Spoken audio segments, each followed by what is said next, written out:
श्रीमती माता में। कल आपके सामने वर्णन प्रारंभ हुआ था उत्तरायण सूत्र के 5वें अध्याय अकाम मरणीय, जिसके अंदर आपको बताया गया कि इस अध्ययन के अंदर 2 प्रकार के मरण का वर्णन चलता है, अकाम मरण और सकाम मरण। अकाम मरण जो बाल मरण कहा गया, अज्ञानियों का मरण कहा गया, और जो सकाम मरण है एक ज्ञानी का ज्ञान नशा के अंदर मरण, जिसको पंडित मरण का नाम भी दिया गया। और जिसके अंदर कल आपके सामने वर्णन चला, इनको एक अपेक्षा से 4 भागों के अंदर बांटा गया। अकाम मरण के 3 प्रकार बताए, अकाम मरण, बाल मरण और अकाम मरण। जिसमें सबसे पहले अकाम मरण के बारे में आपने सुना कि कुछ जीव ऐसे होते हैं जो जीना तो चाहते हैं, मरने की इच्छा नहीं है, जीना चाहते हैं, लेकिन जीवन के अंदर कई बार बड़े कष्ट उनको घेर लेते हैं, संकट घेर लेते हैं, विपत्तियां घेर लेती हैं। उन संकटों से, कष्टों से घबरा करके वो आत्महत्या का राह अपना देते हैं। और कई मनुष्य ऐसे होते हैं जो जीना चाहते हैं, लेकिन शत्रु के प्रहार के कारण से, किसी प्रियंश के प्रहार के कारण से मौत के घाट में उतर जाते हैं, जंगलों के अंदर अकेले मृत्यु को प्राप्त कर लेते हैं। या कई ऐसे होते हैं कारागृह के अंदर, जेल के अंदर, वहां पर दुखों को, वेदनाओं को सहते सहते मृत्यु को प्राप्त कर लेते हैं। तो जीने की चाह थी, मरने की चाह नहीं थी, इसलिए अंतिम समय के अंदर आत्मज्ञान और रौद्रज्ञान के अंदर मृत्यु को प्राप्त किए तो उनका मरण भी बिगड़ जाता है। वो यदि देवलोक के अंदर भी जाए तो भवनपति या वानप्रस्थ, जहां पर उनकी आत्मा एक तरह से कष्ट को प्राप्त करती है। और दूसरा प्रकार का बाल मरण। बाल मरण किसे कहते हैं? कई मनुष्य ऐसे होते हैं, कई मनुष्य ऐसे होते हैं जिनको स्वर्ग की भी कामना होती है, मोक्ष की कामना, यानी वो चाह रखते हैं कि मुझे स्वर्ग मिले और मोक्ष मिले, लेकिन उनकी जो करनी होती है स्वर्ग और मोक्ष जैसी नहीं होती। यानी उनका जो मरण होता है विज्ञान से और विवेक से रहित होता है। कहने का तात्पर्य, प्रभु ने जो मरण के समय की स्थिति बताई, यानी मृत्यु के समय के अंदर साधक के मन में कैसी भावना होनी चाहिए, संसार के प्रति अनासक्ति के भाव होने चाहिए, ना मन के अंदर किसी के प्रति राग हो और ना किसी के प्रति द्वेष हो। किसी के साथ में झगड़ा भी हुआ है, मन मुटाव भी हुआ है, तो शांत का एक मनोरथ आता है अंतिम समय के अंदर, मृत्यु के समय के अंदर 84 लाख जीवा योनि से क्षमा करके हमें कामना करके मैं संसार और सलेखना अंगीकार करता हूँ। लेकिन कुछ जीव ऐसे होते हैं स्वर्ग की कामना तो करते हैं, क्योंकि आज किसी से भी पूछा जाए कि आप कहाँ पर जाना चाहते हैं, मृत्यु सबकी होती है निश्चित है, लेकिन पूछा जाए मरकर कहाँ जाना चाहते हैं तो मनुष्य का उत्तर क्या होगा? वैसे तो सबसे श्रेष्ठ मनुष्य की इच्छा है कहाँ पर जाना चाहेंगे? मोक्ष में। लेकिन मोक्ष के द्वार सीधे यहाँ से बंद है, तो क्या भावना होगी कहाँ पर जाए? स्वर्ग के अंदर जहाँ पर सुख है, जहाँ पर सुख है देवलोक के अंदर, तो स्वर्ग में जाना चाहते हैं। मोक्ष में कामना तो स्वर्ग और मोक्ष की है, लेकिन करनी उनकी स्वर्ग और मोक्ष जैसी नहीं है। तो ऐसे मन को बाल मरण कहा गया। और ऐसी इच्छा रखने वाला, चाह रखने वाला व्यक्ति यदि मर करके ज्यादा से ज्यादा जाए तो 5वें ब्रह्मलोक देवलोक के। और तीसरा बताया अबाल मरण। अबाल मरण के अंदर क्या बताया? कुछ जीव ऐसे होते हैं जिन्हें भगवान के बताए हुए मार्ग और विधि के अनुसार मरण को मरते हैं। जो विधि यानी विज्ञान पूर्वक मरण होना, जानकारी पूर्वक मरण होना, विवेक सहित मरण होना, ऐसे मरण को प्राप्त करते हैं। जिनेन्द्र प्रभु की बताई हुई, यानी जो संधारा और संलेखना बताया, किस प्रकार से संलेखना होनी चाहिए और किस प्रकार से संधारा। वैसे नॉर्मल में जब कोई अंतिम के अंदर संलेखना संधारा ग्रहण करता है तो आप लोग क्या कहते हैं, फलाने फलाने व्यक्ति ने संधारा ले लिया। लेकिन मैं आपसे एक सही शब्द पूछूं, वो सही शब्द संलेखना है या संधारा? संलेखना।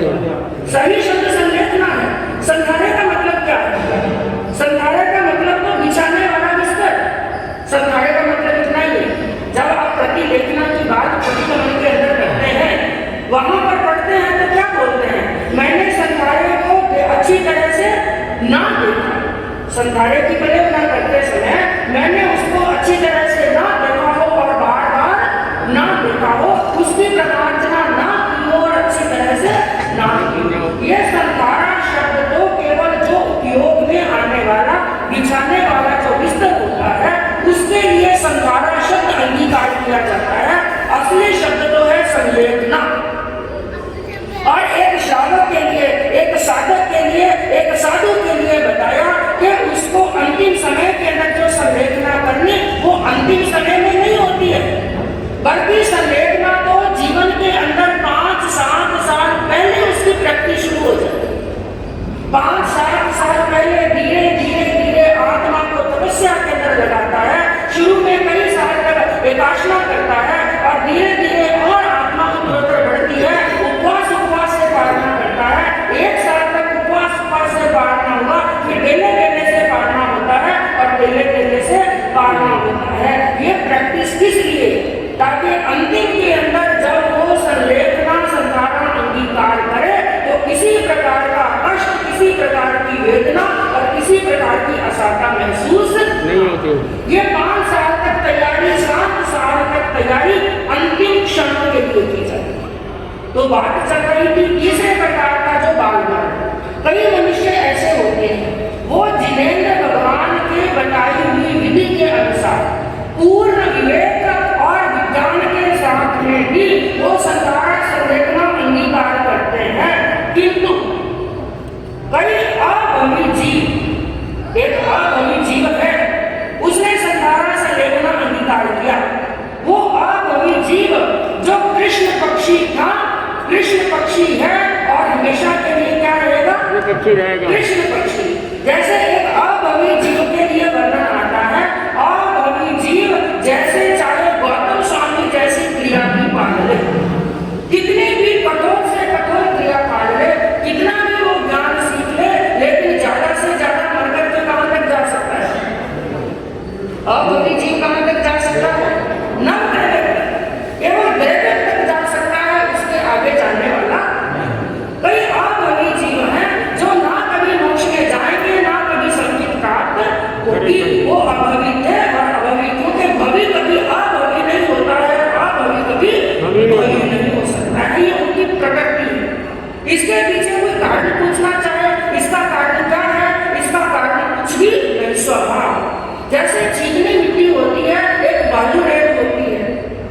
चीकनी मिट्टी के अंदर घड़ा बनने की क्षमता है, लेकिन वो घड़ा तब तक नहीं बनती है जब तक उसे सहयोग नहीं मिलता है।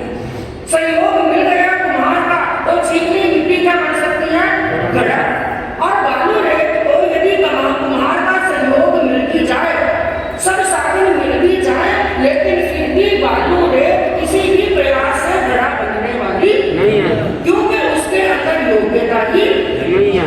उसी प्रकार तीसरे प्रकार का जो मरण बताया, बाल मरण, तो बाल मरण के अंदर क्या होता है? चाहे भगवान की बताई हुई विधि के अनुसार संधारा संलेखना अंगीकार भी करे, लेकिन वो अभवी जीव, कृष्ण पक्षी जीव, मिथ्यात्वी जीव ज्यादा से ज्यादा ग्रह तक ही जाते हैं। और सबसे श्रेष्ठ मरण होता है सकाम मरण, पंडित मरण, ज्ञानी पुरुषों का मरण।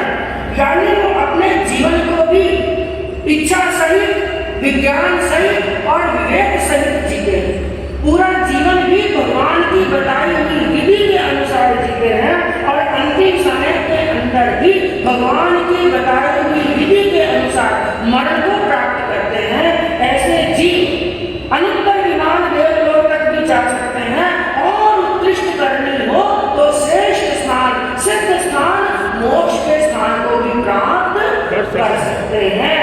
तो बंधु भाव इस अध्ययन के अंदर सबसे प्रथम वर्णन चलता है अकाम मरण का। वो बाल मरण, अज्ञानियों का मरण, संसार के अंदर जीव को कितनी बार प्राप्त होता है और सकाम मरण कितनी बार प्राप्त होता है।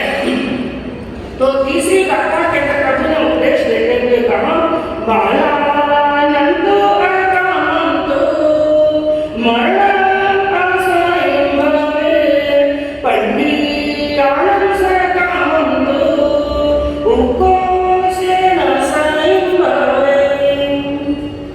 बालानंदो अकामंतो मरणं आश्रयं भवे। ये अज्ञानी जीवों का जो अकाम मरण है, जीव को एक बार नहीं बल्कि बार बार प्राप्त होता है, अनेक बार प्राप्त होता है, असंख्यात बार और अनंत बार प्राप्त होता है। लेकिन जो पंडित मरण है, जो सकाम मरण है, ये उत्कृष्ट एक बार यानी एक बार में भी जीव आत्मा मोक्ष को प्राप्त कर सकती है, या फिर 3 बार या 5 बार और 7 बार ये मरण प्राप्त होता है और आत्मा को मोक्ष के स्थान की प्राप्ति हो सकती है। तत्तिन्में परमं प्राणं महावीरेण देशिनं काम विद्ये चमा बले भीषण पुराई हुई। अब वर्णन चलता है अकाम मरण। ऐसी कौन सी क्रियाएं हैं, मनुष्य के ऐसे कौन से कार्य हैं और ऐसे कौन से क्रूर कर्म हैं जिन कारण से जीव को बाल मरण की प्राप्ति होती है। उसके अंदर कहा कि पहला स्थान जो अकाम मरण का बताया, भगवान महावीर की वाणी के अनुसार जो मनुष्य इंद्रियों के विषयों के अंदर काम विद्ये, काम के अंदर, भोग के अंदर, विषय और विकार के अंदर, शब्द, रूप, वर्ण, गंध, रस और स्पर्श, इंद्रियों के विषय और विकारों के अंदर वृत्त रहते हैं, क्रूर कर्म करते हैं, अन्याय करते हैं और पाप करते हैं, ऐसे मनुष्य इन शब्द, रूप, वर्ण, गंध, रस और स्पर्श के अंदर, इंद्रियों के विषय के अंदर आसक्त होकर, क्योंकि एक मनुष्य पाप करता है, किस कारण से? 2 ही स्थान बताए। ठाणन सूत्र के अंदर मनुष्य के पाप करने के 2 स्थान बताए, राग और द्वेष। कहीं पर भी चले जाओ, जाकर के रिजल्ट इन 2 के ऊपर ही निकलेगा, क्योंकि बंधन 2 ही है। आत्मा को बांधने वाले बंधन कितने? 2, और वो है राग और द्वेष। तो राग और द्वेष में डूब करके मनुष्य क्रूर कर्म करता है और क्रूर कर्म का नतीजा क्या होता है? नरक जैसी गति में जाता है, अधोगति के अंदर जाता है। और ऐसे मनुष्य को यदि कोई प्रेरणा दे, यानी संत आत्मा मिले, ज्ञानी आत्मा मिले और उसको कोई उपदेश दे कि भाई पाप कर्म करोगे तो नरक में जाओगे और अच्छे कार्य करोगे तो ऊर्ध्व गति की ओर जाओगे, लेकिन वो अज्ञानी क्या कहता है? किसने देखा है स्वर्ग और किसने देखा है नरक? मेरे सामने तो ये दुनिया है जो प्रत्यक्ष में दिखाई दे रही है, यहाँ पर खाओ पियो और ना किसी ने स्वर्ग देखा है, ना किसी ने नरक देखा है। ये तो खाली किताबों की बातें हैं। शास्त्रों के अंदर कह दिया, किताबों में कह दिया, बाकी नरक और स्वर्ग कुछ भी नहीं है। लेकिन कहने से ना स्वर्ग समाप्त होगा और ना ही नरक समाप्त होगा। मैं कहूँ हम ये बात कहें, स्वर्ग किसी ने नहीं देखा, नरक किसी ने नहीं देखा, हो सकता है आज हम उसको नहीं देख पा रहे हैं। मैं कहूँ हम कहते हैं दिल्ली है, बॉम्बे है, हमें यहाँ से दिखाई दे रहा है, हम यहाँ से दिल्ली और बॉम्बे देख रहे हैं, हम यहाँ से राजस्थान देख रहे हैं, तो क्या दिल्ली और बॉम्बे नहीं है? लेकिन यहाँ से दिखाई नहीं दे रहा।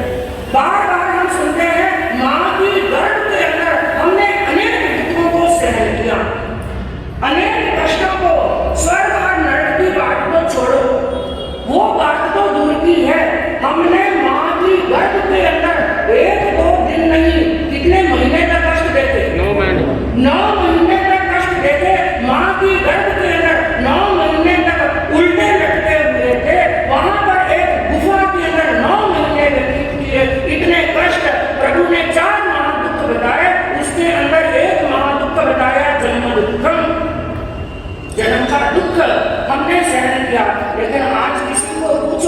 दुख किसी को याद है?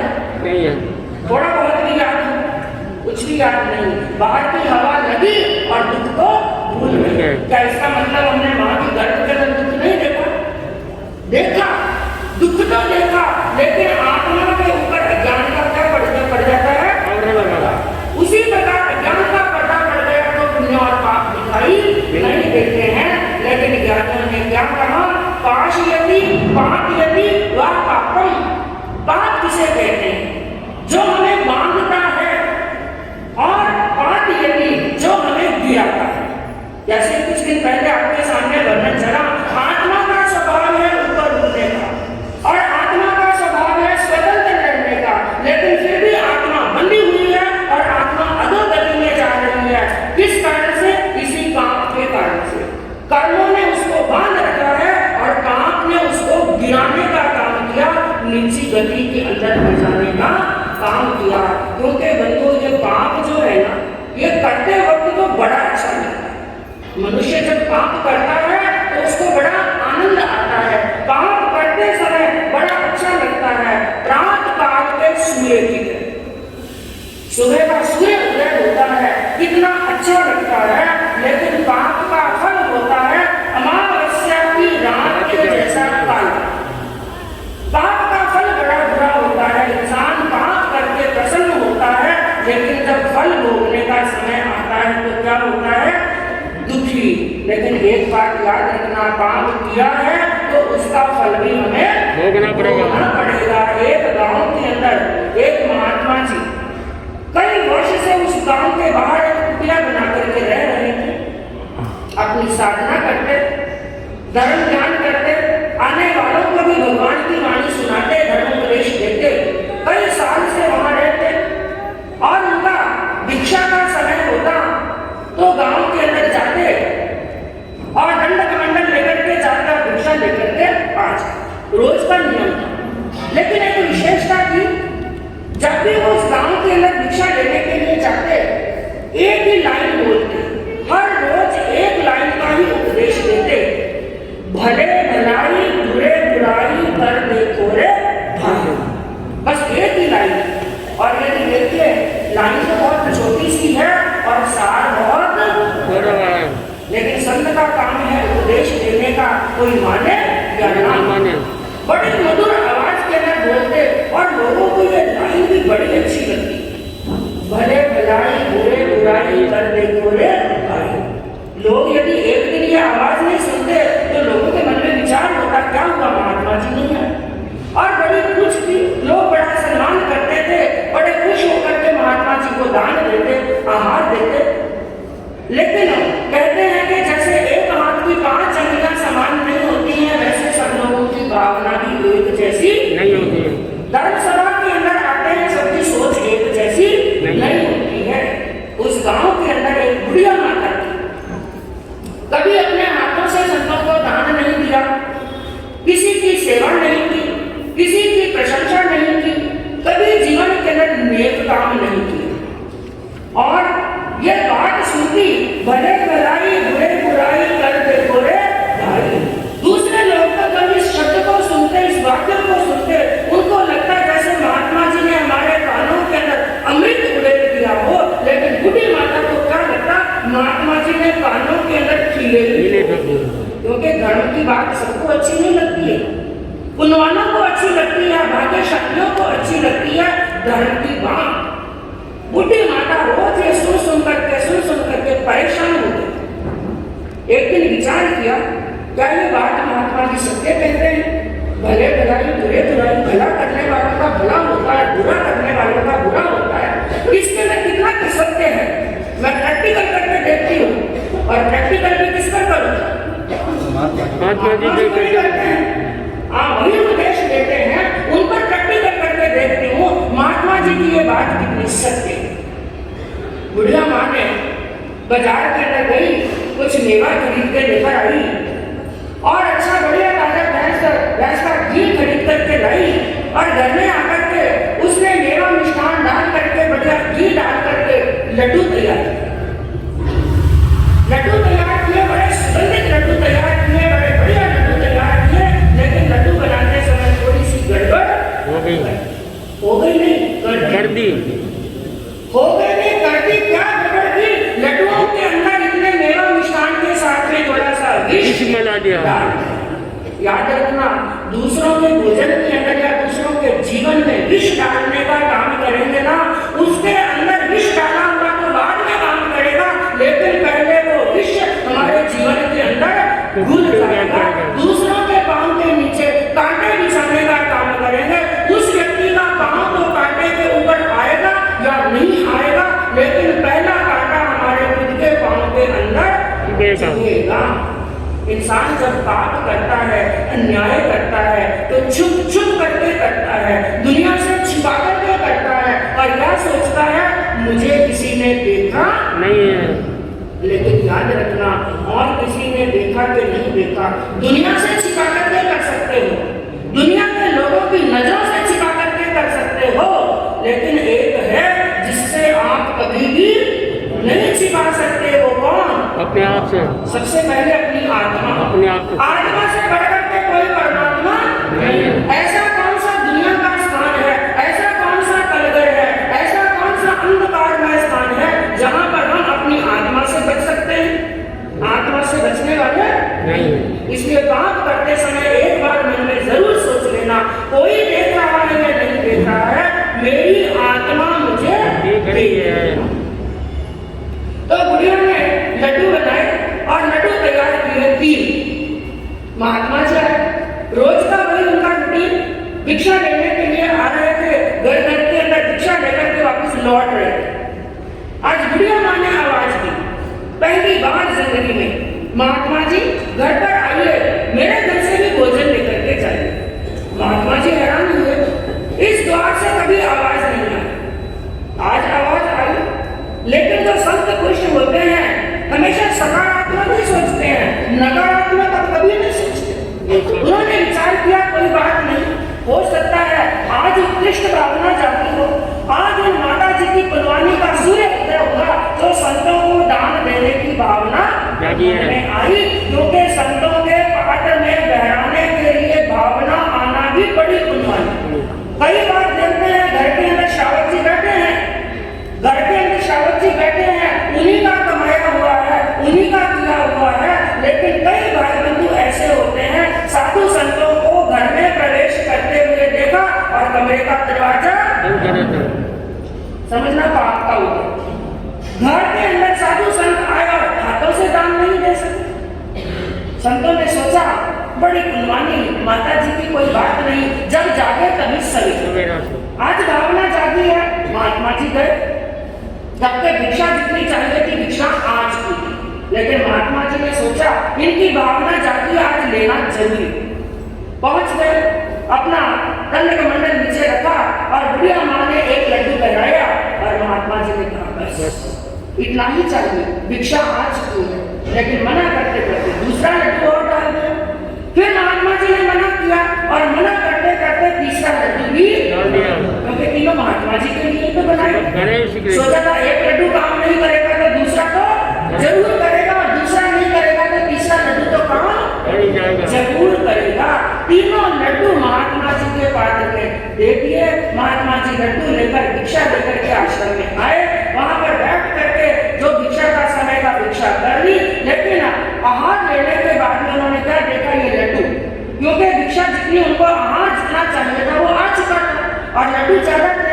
फिर महात्मा जी ने विचार किया ये लड्डू तो कल खराब होने वाले नहीं है, इसलिए एक पोटली बांधी, एक कवर में डाल करके और खूंटी पर टांग दी, लड्डू कल खा लेंगे, रख दिए। शाम का समय हो गया, अपने भगवान का नाम लेने लगे, सूर्यास्त का समय हुआ, बादल गरजने लगे, जोरदार गर्जने की आवाज आई, बिजलियां चमकने लगी और थोड़ी देर के अंदर मूसलाधार बरसात शुरू, अंधकार छा गया। देखते ही देखते आधा घंटा, 1 घंटा, 1.5 घंटा, 2 घंटा, 3 घंटा तक लगभग रात की 10 बज गई और मूसलाधार बरसात पड़ रही है। ऐसी स्थिति हो गई कि पूरे गांव के अंदर, नगर के अंदर घुटने घुटने पानी, ना कोई आ सकता है और ना कोई जा सकता है। और अभी तक महात्मा जी को भी नींद आई नहीं, दरवाजा बंद कर दिया था, सोने की तैयारी थी, 10 बजे थे, गली के अंदर अचानक किसी ने दरवाजा बजाया। दरवाजा बजाया, महात्मा जी ने दरवाजा खोला, विचार किया कोई बरसात में फंस